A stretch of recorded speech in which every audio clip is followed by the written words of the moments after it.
ഇന്ന് സഭയായി ചിന്തിക്കുന്നത് വിശുദ്ധ വിവാഹം, ഒരുമയുടെയും പങ്കാളിത്തത്തിൻ്റെയും ആഘോഷം, marriage, celebration of unity and partnership.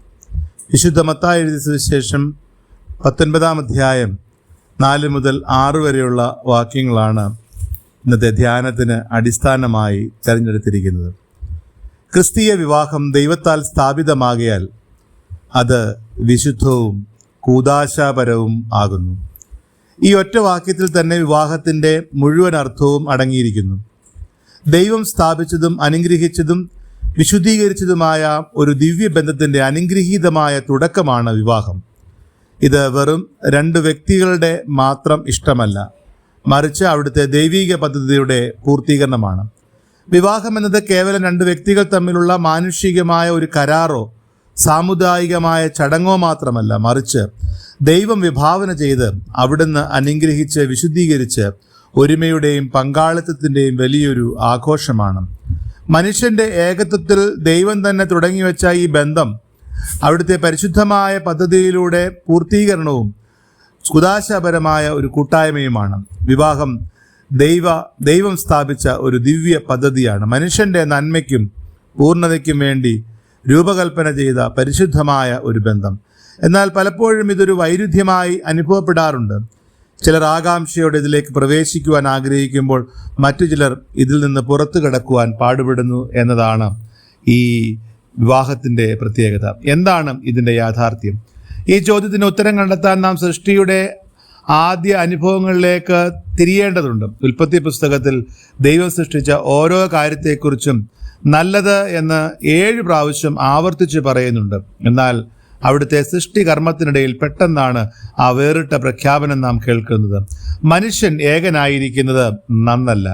ആദാമിന് ചുറ്റും 1000 സൃഷ്ടികളുണ്ടായിരുന്നിട്ടും അവന് ആഴത്തിലുള്ളൊരു കൂട്ടായ്മ ലഭിച്ചില്ല. കാരണം അവനെ പോലെ ജീവനുള്ള ഒരാത്മാവ് അവയ്ക്കില്ലായിരുന്നു. ഏകാന്തത എന്നത് വലിയൊരു ശൂന്യതയാണ്. ആരോടും പങ്കുവയ്ക്കാനാവാത്ത ഹൃദയവേദനയാണത്. ദൈവം അത് കാണുകയും പരിഹരിക്കുവാൻ തീരുമാനിക്കുകയും ചെയ്തു. വിശുദ്ധ മത്തായിയുടെ സുവിശേഷം 19 അധ്യായം 4 മുതൽ 6 വരെയുള്ള വചനങ്ങളിൽ യേശുനാഥൻ നമ്മെ ഓർമ്മിപ്പിക്കുന്നത് സൃഷ്ടികർത്താവ് ആരംഭത്തിൽ അവരെ ആണും പെണ്ണുമായി സൃഷ്ടിച്ചു എന്നും ഇത് നിമിത്തം പുരുഷൻ പിതാവിനെയും മാതാവിനെയും ഉപേക്ഷിച്ച് ഭാര്യയോട് പറ്റിച്ചേരും എന്നാണ്.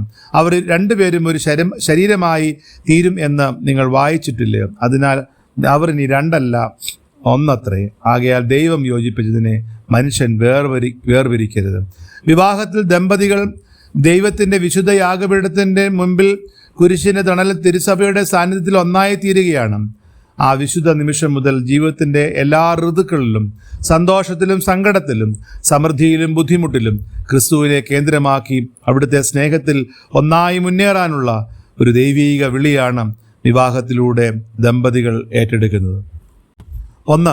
ഏകാന്തതയിൽ നിന്ന് കൂട്ടായ്മയിലേക്ക്, ഫ്രം സോളിറ്റ്യൂഡ് ടു ഫെലോഷിപ്പ്. മനുഷ്യൻ ഏകനായിരിക്കുന്നല്ല എന്ന ദൈവത്തിൻ്റെ വാക്കുകൾ നാം ആഴത്തിൽ ചിന്തിക്കേണ്ട ഒന്നാണ്. സൃഷ്ടിയുടെ ആരംഭത്തിൽ ദൈവം ആദ്യം ആദാമിനെ തന്നോട് ചേർത്ത് നിർത്തി. എങ്കിലും ദൈവത്തോട് പ്രാർത്ഥിച്ച് അവിടുത്തെ സാന്നിധ്യത്തിൽ കഴിയുമ്പോഴും മനുഷ്യന് തനിക്ക് തുല്യനായ ഒരു മനുഷ്യ കൂട്ടാളിയുടെ ആവശ്യമുണ്ടെന്ന് ദൈവം തന്നെ അറിഞ്ഞു. ഇത് നമ്മെ പ്രധാനപ്പെട്ട ഒരു സത്യം പഠിപ്പിക്കുന്നു. മനുഷ്യബന്ധങ്ങൾ ദൈവം തന്നെ രൂപകൽപ്പന ചെയ്ത വലിയൊരു ആവശ്യമാണ്. മറ്റൊരാളുടെ കൂട്ടുകെട്ട് ആഗ്രഹിക്കുന്നത് ഒരു ബലഹീനതയല്ല, മറിച്ച് ദൈവം നമ്മിൽ നിക്ഷേപിച്ച ദിവ്യമായ ഒരു യാഥാർത്ഥ്യമാണ്. ഇന്നത്തെ ലോകത്തിലേക്ക് നോക്കിയാൽ പലരും കഠിനമായ ഏകാന്തതയിലാണ് ജീവിക്കുന്നത്. ഒരേ മേൽക്കൂരയ്ക്ക് കീഴിൽ കഴിയുമ്പോഴും ഹൃദയങ്ങൾ തമ്മിൽ മൈലുകളോളം അകന്നിരിക്കുന്ന ദമ്പതികൾ, ഉള്ളിലെ ഭാരങ്ങളും രഹസ്യങ്ങളും ആർക്കും തുറന്നു പറയുവാൻ കഴിയാതെ വേദനപ്പെടുന്നവർ. എന്നാൽ ദൈവം ആഗ്രഹിക്കുന്ന ക്രിസ്തീയ വിവാഹം ഇതല്ല. അവിടുന്ന് ആഗ്രഹിക്കുന്നത് പരസ്പരം മനസ്സിലാക്കുന്ന, അടിയുറച്ച് വിശ്വസിക്കുന്ന, ഹൃദയങ്ങൾ തുറന്ന് പങ്കുവയ്ക്കുന്ന ഒരു യഥാർത്ഥ കൂട്ടായ്മയാണ്. ഏകാന്തതയുടെ ശൂന്യതയിൽ നിന്ന് സ്നേഹത്തിൻ്റെയും പരസ്പര പങ്കുവയ്ക്കലിൻ്റെയും കൂട്ടായ്മയിലേക്കുള്ള ദൈവീകമായ വിളിയാണ് ഓരോ വിവാഹവും. ഈ ഐക്യം എളുപ്പമുള്ള ഒന്നല്ല. ജീവിതത്തിൽ പ്രശ്നങ്ങൾ വരും, അഭിപ്രായ വ്യത്യാസങ്ങൾ വരും. എന്നാൽ നമ്മുടെ ശുശ്രൂഷാക്രമത്തിലെ പ്രാർത്ഥനയിൽ പറയുന്നു, വിവാഹം സകല മാലിന്യങ്ങളിൽ നിന്നും മുക്തമായിരിക്കട്ടെ. ഈ ലോകത്തിലും വരുവാനിരിക്കുന്ന ലോകത്തിലും അചഞ്ചലമായ സന്തോഷം ഇവർക്ക് ലഭിക്കട്ടെ. ആ പ്രാർത്ഥന ഓരോ വിവാഹിതരായ ദമ്പതികൾക്കും വേണ്ടിയുള്ളതാണ്. അതുകൊണ്ട് ഏകാന്തതയിൽ നിന്ന് കൂട്ടായ്മയുടെ അനുഭവത്തിലേക്ക് ഓരോ വിവാഹ കൂദാശകളും തീരുമ്പോഴാണ് ദൈവരാജ്യം കെട്ടുപണി ചെയ്യപ്പെടുന്നത്. 2, തുല്യതയുള്ള പങ്കാളി, ആൻ ഈക്വൽ പാർട്ട്ണർ. ദൈവം ആദാമിനെ ആഴമേറിയ ഉറക്കത്തിലാഴ്ത്തി അവന്റെ ഭാര്യയിൽ നിന്ന് സ്ത്രീയെ സൃഷ്ടിച്ചു. പുരുഷനെ മണ്ണിൽ നിന്ന് സൃഷ്ടിച്ചുവെങ്കിൽ സ്ത്രീയെ സൃഷ്ടിച്ചത് പുരുഷന്റെ ഉള്ളിൽ നിന്ന് തന്നെയാണ്. അവൾ അവന്റെ ഭാഗമാണ്, അവന്റെ ഭാഗം അവളിലുമുണ്ട്. ഇവിടെ ദൈവം പുരുഷന്റെ ഏത് ഭാഗമാണ് സൃഷ്ടിപ്രക്രിയയ്ക്ക് ഉപയോഗിച്ചതെന്ന് വളരെ ചിന്തനീയമാണ്. തലയല്ല, കാലുമല്ല, മറിച്ച് നെഞ്ചോട് ചേർന്നുള്ള വാരിയല്ല്. സഭാപിതാക്കന്മാർ ഇതിനെക്കുറിച്ച് വളരെ മനോഹരമായി വ്യാഖ്യാനിച്ചിട്ടുണ്ട്. സ്ത്രീ പുരുഷന്റെ മേൽ ആധിപത്യം സ്ഥാപിക്കണമെന്നായിരുന്നു ദൈവഹിതമെങ്കിൽ അവളെ അവന്റെ തലയിൽ നിന്ന് സൃഷ്ടിക്കുമായിരുന്നു. അവൾ പുരുഷന്റെ അടിമയാകണമെന്നായിരുന്നു അവിടുത്തെ ഹിതമെങ്കിൽ അവളെ അവന്റെ കാലിൽ നിന്ന് സൃഷ്ടിക്കുമായിരുന്നു. എന്നാൽ ദൈവം അവളെ പുരുഷന്റെ പാർശ്വത്തിൽ നിന്ന് അല്ലെങ്കിൽ വാരിയലിൽ നിന്ന് സൃഷ്ടിച്ചുവെങ്കിൽ അവൾ അവന്റെ ഹൃദയത്തോട് ചേർന്ന് നിൽക്കുന്ന തുല്യ പങ്കാളിയും വിശ്വസ്തയായ തുണയും ആണ്. ഭാര്യ എന്നത് ഭർത്താവിന്റെ സ്വത്തോ ഒരു അടിമയോ അല്ല, മറിച്ച് അവനോടൊപ്പം നിൽക്കുന്ന തുല്യ പങ്കാളിയാണ്. അവൾ അവന് താഴ്ന്നവളല്ല, അവൻ്റെ ജീവിതത്തെ പൂർണ്ണതയിലെത്തിക്കുന്നവളാണ്. ഒരാൾ മറ്റൊരാളില്ലാതെ അപൂർണനാണെന്ന ബോധ്യം ഓരോ ദമ്പതികൾക്കും ഉണ്ടാകണം. ഇത് മനസ്സിലാക്കുന്ന കുടുംബങ്ങളിൽ അധികാരത്തിനു വേണ്ടിയുള്ള മത്സരമല്ല ഉണ്ടാകുക, മറിച്ച് പരസ്പര ബഹുമാനത്തോടെയും തുല്യതയോടെയും ഒന്നിച്ചു ജീവിക്കുന്നതിൻ്റെ ദൈവികമായ സന്തോഷം ആയിരിക്കും.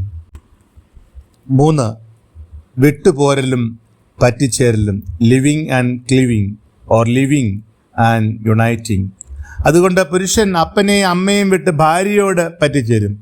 മനുഷ്യചരിത്രത്തിൽ ആരംഭത്തിൽ തന്നെ ദൈവം കുടുംബജീവിതത്തിനായി സ്ഥാപിച്ച വളരെ പ്രധാനപ്പെട്ട ഒരു തത്വമാണിത്. ഇതിലടങ്ങിയിരിക്കുന്ന 2 പ്രധാന ഘടകങ്ങൾ ഇവയാണ്. വിട്ടുപോരുക, ഇതിൻ്റെ അർത്ഥം മാതാപിതാക്കളെ തള്ളിപ്പറയുകയോ അവഗണിക്കുകയോ ചെയ്യുക എന്നതല്ല, മറിച്ച് വിവാഹത്തിലൂടെ പൂർണ്ണമായും പുതിയൊരു കുടുംബം ജനിക്കുകയാണ്. വലിയ യാഥാർത്ഥ്യം അംഗീകരിക്കുക എന്നതാണ്.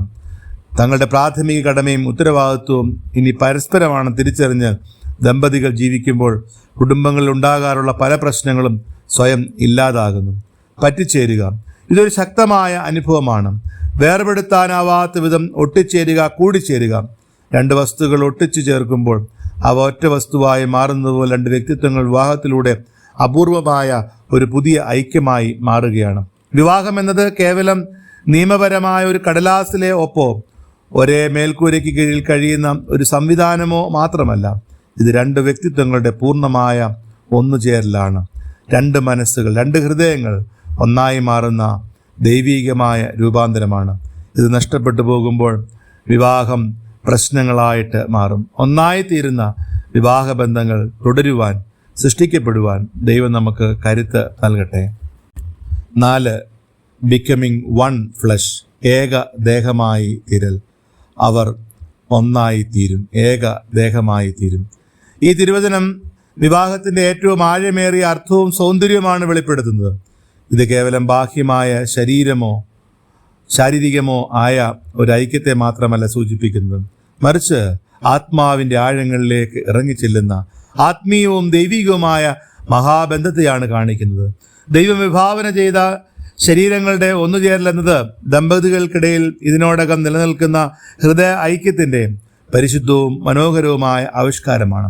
അല്ലാതെ വെറും ശാരീരിക ആകർഷണം മാത്രമുള്ള 2 പേർക്ക് നിയമപരമായി അനുമതി നൽകുന്ന ഒരു ചടങ്ങല്ല വിവാഹം. ഹൃദയങ്ങൾ തമ്മിലുള്ള ആഴമേറിയ സ്നേഹബന്ധമില്ലെങ്കിൽ ശാരീരികമായ പങ്കുവയ്ക്കലുകൾ പോലും അർത്ഥശൂന്യമായി മാറും. അതുകൊണ്ട് ക്രിസ്തീയ വിവാഹത്തിൻ്റെ യഥാർത്ഥ ലക്ഷ്യം ഇതാണ്: പൂർണ്ണമായ ഒരുമയും സമ്പൂർണ്ണമായ അടുപ്പവും കൈവരിക്കുക. തങ്ങളുടെ ആന്തരിക ചിന്തകളും വികാരങ്ങളും ഭയമില്ലാതെ പരസ്പരം പങ്കുവയ്ക്കുക. ഈ ദൈവിക ഐക്യം തിരിച്ചറിയുന്ന ദമ്പതികൾ ഒരിക്കലും പരസ്പരം വേദനിപ്പിക്കില്ല. കാരണം തൻ്റെ ഇണയെ വേദനിപ്പിക്കുന്നത് സ്വന്തം ശരീരത്തെയും ആത്മാവിനെയും വേദനിപ്പിക്കുന്നതിന് തുല്യമാണെന്ന് അവർ മനസ്സിലാക്കുന്നു. തൻ്റെ ഇണ യഥാർത്ഥത്തിൽ സ്വന്തം ജീവൻ്റെ തന്നെ ഭാഗമാണെന്ന ബോധ്യം എപ്പോഴും അവരുടെ ഉള്ളിലുണ്ടാകും. അങ്ങനെയുള്ള ബന്ധങ്ങൾ ഹൃദ്യവും മനോഹരവുമായി തീരും എന്നതിൽ യാതൊരു സംശയവുമില്ല. 5, കിരീടങ്ങളും ഉത്തരവാദിത്വവും, ക്രൗൺസ് ആൻഡ് റെസ്പോൺസിബിലിറ്റീസ്. വിവാഹ ശുശ്രൂഷയിൽ ദമ്പതികളെ കിരീടം ചൂടിക്കുന്നത് വെറുമൊരു ബാഹ്യമായ ആചാരമല്ല, മറിച്ച് ആഴമേറിയ ആത്മീയ അർത്ഥമുള്ള ഒരു കൂദാശ കർമ്മമാണ്. നീതിയുടെ കിരീടത്താലും മഹത്വത്താലും ദൈവം ഇവരെ കിരീടം അണിയിക്കട്ടെ. ശത്രുവിൻ്റെ സകല ശക്തികൾക്കുമെതിരെ ഇവരെ ആയുധം അണിയിക്കട്ടെ. ഈ വിശുദ്ധമായ പ്രാർത്ഥന ഇത് ശിരസിൽ വെക്കുമ്പോൾ ചെയ്യുന്നതാണ്. ഒരു രാജാവിനെയും രാജ്ഞിയെയും എന്ന പോലെ ഈ പുതിയ കുടുംബത്തെ നിങ്ങൾ നയിക്കണം. എന്നാൽ അത് ലൗകികമായ അധികാരത്തിലൂടെയല്ല, മറിച്ച് സ്നേഹത്തിലൂടെയും ശുശ്രൂഷയിലുമാണ് വേണം. സഭയുടെ എക്സോർട്ടേഷൻ ഓർമ്മിപ്പിക്കുന്നത് പോലെ ഭർത്താവ് തനിക്ക് നഗ്നനായി പോകേണ്ടി വന്നാലും തൻ്റെ ഭാര്യയെ ഉടുപ്പിക്കണം. താൻ വിശന്നിരുന്നാലും അവളെ ഭക്ഷണം കഴിപ്പിക്കണം. ഭാര്യ അത്രമേൽ ആഴമുള്ള സ്നേഹത്തോടും ബഹുമാനത്തോടും കൂടെ അതിന് പ്രത്യുത്തരം നൽകുകയും വേണം. ഇത് കേവലം വാക്കുകൾ ഒതുങ്ങുന്ന സ്നേഹമല്ല, മറിച്ച് പരസ്പരം താങ്ങി നിർത്തുന്ന ത്യാഗപൂർണവും നിസ്വാർത്ഥവുമായ സ്നേഹമാണ്. ഈ കിരീടം വലിയൊരു ഉത്തരവാദിത്വത്തിൻ്റെ പ്രതീകമാണ്. ക്രിസ്തുവിനെ കേന്ദ്രമാക്കി അവിടുത്തെ സ്നേഹത്തിൽ കുടുംബത്തെ വിശുദ്ധിയോടെ ഭരിക്കുവാനുള്ള ദൈവികമായ വിളിയാണ് ഈ കുടുംബം. അതുകൊണ്ട് വലിയ രാജകീയമായ അനുഭവത്തിൽ കുടുംബജീവിതം പരസ്പരമുള്ള ബന്ധത്തിൽ, ബഹുമാനത്തിൽ, ത്യാഗപൂർണമായ അനുഭവത്തിൽ മുമ്പോട്ട് പോകുമ്പോൾ അത് സന്തോഷവും ആഘോഷവുമായി മാറും എന്നതിൽ യാതൊരു സംശയവുമില്ല. 6. ദൈവം കൂട്ടിച്ചേർത്തത് ശാശ്വതമായ ഉടമ്പടി. What God has joined an everlasting covenant. ആകയാൽ ദൈവം കൂട്ടിച്ചേർത്തതിനെ മനുഷ്യൻ വേർപിരിക്കരുത്. ദൈവം തന്റെ പരമാധികാരഹിതത്തിൽ ഒരു പുരുഷനെയും സ്ത്രീയെയും ഒന്നിപ്പിക്കുമ്പോൾ ആ ബന്ധം ശാശ്വതവും തകർക്കാനാകാത്തതും ആയിരിക്കണം. അതാണ് ദൈവത്തിൻ്റെ ഉദ്ദേശം. യേശുനാഥൻ തന്നെ ഈ വചനത്തിലൂടെ ആ സത്യം ഉറപ്പിച്ച് പറയുകയാണ്. ഇന്നത്തെ ലോകത്തിൽ ബന്ധങ്ങൾ ശരിയായില്ലെങ്കിൽ അത് അവസാനിപ്പിക്കാമെന്ന ചിന്ത വളരെ സാധാരണമായി മാറിയിരിക്കുന്നു. എന്നാൽ ദൈവം രൂപകൽപ്പന ചെയ്ത ആഴമേറിയ ഐക്യത്തിൻ്റെ വെളിച്ചത്തിൽ വിവാഹത്തെ കാണുകയാണെങ്കിൽ വിവാഹമോചനം എന്നത് സ്വന്തം ശരീരത്തിലെ ഒരു കയ്യോ തലയോ മുറിച്ചു മാറ്റുന്നത് പോലെ വേദനാജനകമാണ്. വിരലിൽ ഒരു മുള്ള് തറച്ചാൽ നാം കൈ വെട്ടിമാറ്റാറില്ല, മറിച്ച് കഷ്ടപ്പെട്ട് ആശുപത്രിയിൽ പോയി ആ മുള്ളെടുത്ത് കളയാനാണ് ശ്രമിക്കുന്നത്. അതുപോലെ തൻ്റെ ഇണയിലുള്ള ചില അസ്വസ്ഥതകളോ വ്യക്തി വൈകല്യങ്ങളോ കണ്ട് ബന്ധം തകർക്കുന്നതിന് പകരം ദൈവകൃപയോടെയും പ്രാർത്ഥനയോടെയും ആ മുള്ളുകൾ നീക്കം ചെയ്യുവാനാണ് ദമ്പതികൾ ശ്രമിക്കേണ്ടത്. വിവാഹത്തിലെ പ്രശ്നങ്ങൾക്കുള്ള യഥാർത്ഥ പരിഹാരം നിലവിലുള്ള ഇണയെ ഉപേക്ഷിച്ച് പുതിയൊരു ഇണയെ കണ്ടെത്തുന്നതല്ല, മറിച്ച് ദൈവകൃപയാൽ താൻ തന്നെ കൂടുതൽ സ്നേഹമുള്ള, ക്ഷമയുള്ള ഒരു പുതിയ വ്യക്തിയായി മാറുന്നതാണ്. അപ്പുറത്തെ പുൽത്തകടിക്ക് എപ്പോഴും പച്ചപ്പ് കൂടുതലായി തോന്നും എന്നൊരു ചൊല്ലുണ്ട്. എന്നാൽ വ്യക്തിപരമായ സ്വാർത്ഥതയും അപക്വതയും ഉള്ളിൽ വെച്ചുകൊണ്ട് ബന്ധങ്ങൾ മാറിയതുകൊണ്ട് മാത്രം പ്രശ്നങ്ങൾ മാറില്ല. ദൈവത്തിൽ ആശ്രയിച്ച് തടസ്സങ്ങളെ അതിജീവിച്ച് ഈ വിശുദ്ധ ഉടമ്പടി അവസാനത്തോളം കാത്തു സൂക്ഷിക്കുക എന്നതാണ് ക്രിസ്തീയ ദാമ്പത്യത്തിൻ്റെ ദൈവികമായ വഴി എന്ന് പറയുന്നത്. അവസാനമായി കുടുംബം ഒരു നിയോഗമാണ്.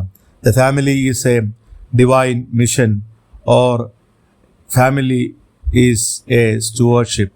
ഒരു കുടുംബം സ്ഥാപിക്കുക എന്നാൽ വെറുമൊരു സാമൂഹിക കടമ നിറവേറ്റുക എന്നതല്ല, മറിച്ച് ദൈവത്തിൻ്റെ വലിയൊരു ദൗത്യവും വിശ്വസ്തമായ നിയോഗവും ഏറ്റെടുക്കുക എന്നതാണ്. കുടുംബജീവിതത്തിൽ ദൈവം സമ്പത്തിൻ്റെയും സമയത്തിൻ്റെയും കഴിവുകളുടെയും ദൈവിക കാര്യവിചാരകരാണ് ഓരോ ദമ്പതികളും എന്നുള്ളത് മറന്നു പോകരുത്. അവിടുന്ന് നൽകിയ അനുഗ്രഹങ്ങൾ ദൈവത്തിൻ്റെ മഹത്വത്തിനായി ഉപയോഗിക്കുവാൻ വിളിക്കപ്പെട്ടിരിക്കുന്നവരാണ്. ഈ വലിയ നിയോഗം പ്രാവർത്തികമാക്കുവാൻ ചില കാര്യങ്ങൾ നാം കുടുംബത്തിൽ ശീലമാക്കേണ്ടത് ആവശ്യമാണ്. പങ്കുവയ്ക്കലിൻ്റെ സന്തോഷം. വരുമാനത്തിൻ്റെ ഒരു ഭാഗം വേദനിക്കുന്ന, സങ്കടം അനുഭവിക്കുന്ന ദരിദ്രർക്കും സഭയുടെ ശുശ്രൂഷകൾക്കുമായി സന്തോഷത്തോടെ മാറ്റിവെക്കണം. വിശുദ്ധിയിലുള്ളതായ ഒരു വളർച്ച ആവശ്യമാണ്. ദൈവം നൽകുന്ന കുഞ്ഞുങ്ങളെ ദൈവഭയത്തിലും ക്രിസ്തീയ സ്നേഹത്തിലും വളർത്തണം. കുഞ്ഞുങ്ങൾ ദൈവത്തിൻ്റെ ദാനമാണ്. പ്രാർത്ഥനയും വചനവും. കുടുംബ പ്രാർത്ഥന ഒരു കാരണവശാലും മുടക്കാതിരിക്കുക. ദിവസവും ദൈവവചനം ധ്യാനിക്കുവാനും പഠിക്കുവാനും അതിൽ നിന്ന് ആഴമേറിയ വെളിച്ചം ഉൾക്കൊള്ളുവാനും സമയം കണ്ടെത്തുവാൻ സാധിക്കണം. ആതിഥ്യമര്യാദയും ദാനധർമ്മവും, എളിയവരെയും അതിഥികളെയും ചേർത്തിണയ്ക്കുന്ന ആതിഥ്യമര്യാദയും ദാനധർമ്മവും ഓരോ കുടുംബത്തിൻ്റെയും ജീവിത ശൈലിയായി മാറ്റണം. ദൈവിക നിയോഗമായി, ഉത്തരവാദിത്വമായി കാണുമ്പോൾ അനേകർക്ക് മാതൃകയുള്ള കുടുംബജീവിതം നയിക്കുവാൻ ഓരോ ദമ്പതികൾക്കും സഹായകരമായി തീരും. പ്രിയരെ, വിവാഹമെന്നത് ദൈവം മനുഷ്യനായി രൂപകൽപ്പന ചെയ്ത വലിയൊരു അത്ഭുതമാണ്. ഏകാന്തതയിൽ നിന്ന് കൂട്ടായ്മയിലേക്കും, വ്യക്തികേന്ദ്രീകൃത ചിന്തകളിൽ നിന്ന് ആഴമേറിയ ഐക്യത്തിലേക്കും, സ്വാർത്ഥതയിൽ നിന്ന് പരസ്പര സമർപ്പണത്തിലേക്കുമുള്ള പരിശുദ്ധമായ ഒരു യാത്ര. ഇത് കേവലം മാനുഷികമായ ഒരു ചടങ്ങല്ല, മറിച്ച് അവിടുന്ന് തൻ്റെ സ്വന്തം കൈകളാൽ നെയ്തെടുക്കുന്ന ദൈവികമായ ദിവ്യമായ ഒരു ബന്ധമാണ്. ഓരോ വിവാഹവും, ഓരോ വിവാഹത്തിലൂടെയും രൂപപ്പെടുന്ന കുടുംബങ്ങളും പരിശുദ്ധാത്മാവിൻ്റെ കൃപയാൽ ദിവ്യമായി തീരട്ടെ, വിശുദ്ധമായി തീരട്ടെ, അനുഗ്രഹമായി തീരട്ടെ. ദൈവമെല്ലാവരെയും അനുഗ്രഹിക്കും.